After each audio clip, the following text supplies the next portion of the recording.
जय मसीह की। उत्पत्ति में लिखा है कि परमेश्वर ने सारी चीज़ों को बनाकर कहा कि आप जो है फलवंत रहो, सब चीज़ में फूलो फलो, और आपको सारी चीज़ों पर अधिकार दिया गया। मगर आदम ने क्या किया कि उस अधिकार को खो दिया। उसने उस अधिकार को पाप करके एडन की वाटिका में उसको खो दिया। मगर हमको चाहिए कि हम यीशु मसीह के अंदर फिर से वो चीज़ हम लोग पा लेते हैं। यीशु मसीह ने जब क्रूस पर अपना जीवन दिया तो उस क्रूस पे मरने के द्वारा, और ना ही मरने के द्वारा मगर फिर से वो जिंदा हुए हैं, और अभी वो स्वर्ग में अपने पिता के बाएं हाथों पर बैठे हैं और जल्दी से आने वाले हैं।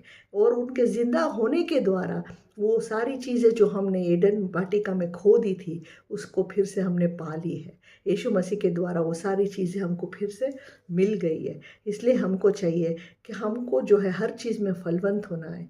हमको किसी भी चीज़ में फेलियर नहीं होना है। हमको किसी भी चीज़ में नाकामयाब नहीं होना है।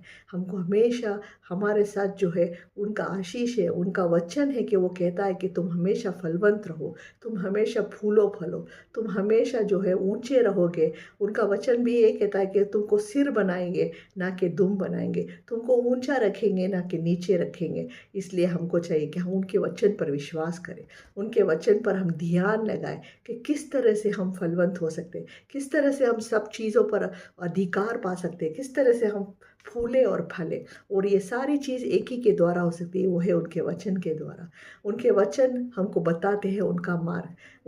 वो जो वचन है उसमें ही सारी चीज़ें लिखी कि आपको कौन सी चीज़ में क्या करना, चाहे वो हमारे काम के बारे में हो, परिवार के बारे में हो, हमारे बच्चों के बारे में हो, जो भी हो, हमारी आर्थिक स्थिति के बारे में हो, मानसिक स्थिति के बारे में हो, शारीरिक स्थिति के बारे में हो, चाहे बीमारी हो, सारी चीज़ों का जो है बाइबल में लिखा गया है कि कैसे हम सारी चीज़ों में फलवंत हो, सारी चीज़ों पर काबू पाए, सारी चीज़ों में हम फले फूले और सारी चीज़ों पर जो है हम राज्य करें।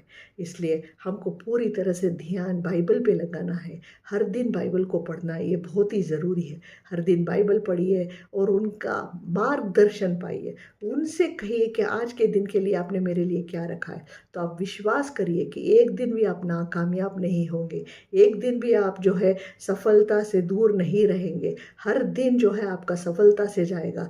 एक वचन कहता है कि जब परमेश्वर यूसुफ के साथ थे तो वो सफलता थे, वो सफलता वो हर दिन सफलता में जीते थे, वो हर दिन फलवंत थे, हर चीज़ उनको मिली थी और उनको ऊंचा स्थान भी मिला। वैसे ही जैसे यूसुफ परमेश्वर के साथ थे, हमको भी परमेश्वर के साथ रहना है। और हमारे लिए जो भी परमेश्वर ने स्थान रखा है, जो भी हमारे लिए फल रखे हैं, जो भी चीज़ें हमारे लिए लिखी है, जो उन्होंने वचन किया है कि वो मिलेगी, वो सारी चीज़ें हम उनके द्वारा, उनके वचनों के द्वारा ही पा सकते हैं। इसलिए उनके वचनों के ऊपर हर दिन ध्यान लगाइए, हर दिन उनके वचनों को पढ़िए और हमेशा आप फलवंत रहिए। परमेश्वर आपको आशीष दे। आमीन।